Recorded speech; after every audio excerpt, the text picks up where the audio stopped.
fourche, il permet de détecter l'impact avant que le pilote, lui, n'ait eu de mouvement. Si vous arrêtez la moto, le pilote, il continue d'avancer et donc vous n'avez pas de détection des capteurs au niveau du pilote. Donc d'avoir deux sources pour les capteurs, ça nous permet d'être plus précis au niveau de la détection, d'avoir des détections vraiment dès 0 km/h. Si vous êtes arrêté au feu rouge, un impact frontal, un impact latéral, vous avez la détection tout de suite. Alors, les crash tests, c'est une partie très importante parce que ça intervient sur plusieurs étapes au niveau du développement d'un produit. Pour nous, il y a deux grandes familles. Donc, il y a les crashs statiques. Donc, ce qu'on appelle statique, c'est-à-dire que la moto elle est à l'arrêt et qu'on percute avec un véhicule, en voiture bélier notamment. Et puis, on a des crash tests qu'on appelle dynamiques. Donc, c'est des crashs où la moto elle est propulsée contre un obstacle.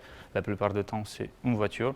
Ou ça peut être aussi également un mur rigide qui nous permet d'avoir des seuils de référence.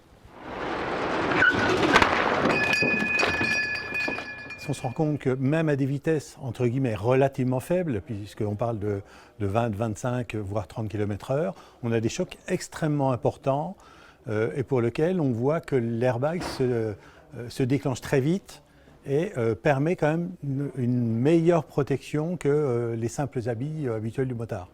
C'est plutôt très impressionnant. Moi-même, je circule à deux roues, effectivement, dans un milieu citadin. Et là, vraiment, ce genre de crash test, on se rend compte de tout l'intérêt de ces gilets airbags, de ces capteurs de fourche qui permettent des détections bien plus rapides. Donc voilà, ça ne fait que confirmer le fait qu'on ne peut aujourd'hui plus rouler en deux roues sans.